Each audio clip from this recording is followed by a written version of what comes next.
Chapter 1. The Unveiling. The shock came suddenly without warning. She had always known her cousin as a shy, polite boy. He was quiet, timid even, the last person she would have ever imagined cheating. So when his longtime girlfriend sent her a message, accompanied by screenshots of their conversations, it felt like the ground beneath her feet shifted. The messages were heart-wrenching. Her cousin, the same cousin who had lived with her for years, was leaving his girlfriend for someone new. The proof was undeniable. The girlfriend had screenshots of conversations between her cousin and another girl, plans to meet up, pictures of them together, and worst of all, hurtful words. Words so cruel she couldn't believe they had come from her cousin's mouth. How could the sweet, polite boy she once knew say such things? It was a side of him she had never seen before, a side she had never imagined existed. Years ago, when she left the province to study in Manila, her cousin had been a sweet, well-mannered kid. Now, 5 years later, he was living with her, also studying in the city. He still seemed like that same polite person at home, always respectful and kind. But the screenshots told a different story, one she couldn't ignore. Chapter 2. The Confrontation. She wasn't one to tolerate cheating.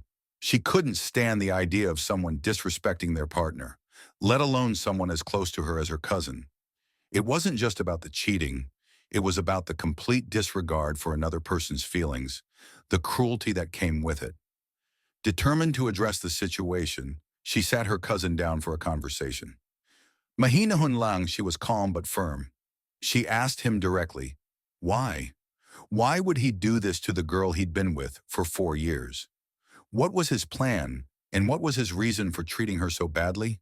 But his response left her frustrated and disappointed. "Nagpa-picture lang naman yun sa akin, ate," he said, laughing as if it was nothing serious. He was lying. She knew he was lying. The proof was right there in the screenshots. How could he laugh it off like it was just a joke? She told him he needed to talk to his girlfriend, to explain himself and apologize. He owed her that much at least, but he refused. No matter how much she tried to reason with him, he wouldn't budge. He wouldn't even consider explaining himself, let alone apologizing. Chapter 3. The Girlfriend's Heartbreak. Meanwhile, his girlfriend was heartbroken, crying over the phone as she poured her heart out. It was gut-wrenching to listen to her pain, knowing that her cousin could have put a stop to it if he just had the decency to tell the truth and apologize.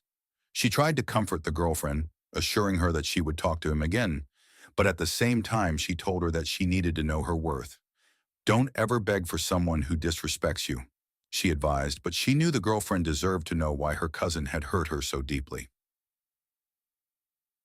Chapter 4. The Internal Struggle. This was the first time she had ever dealt with a situation like this. What do you do when someone you love does something so wrong?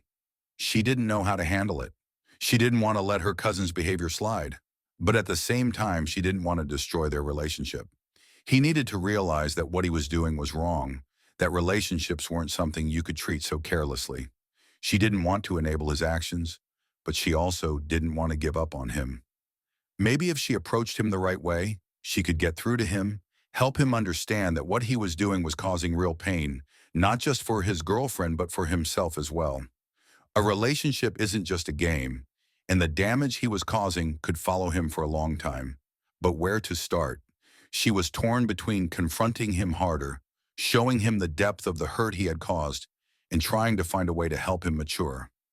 His laughter, his dismissiveness, it made her angry, but it also made her wonder if he really understood the gravity of his actions. Could he be that unaware? Or was it his way of avoiding responsibility, trying to laugh off something he knew deep down was wrong? Chapter 5.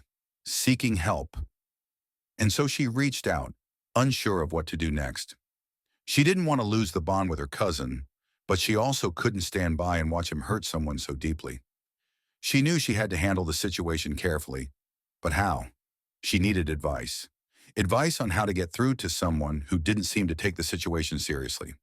She wanted to help him see the error of his ways before it was too late, before he lost not just his girlfriend, but his integrity as well, But no matter what, she knew one thing for certain. She would never tolerate or condone what he had done.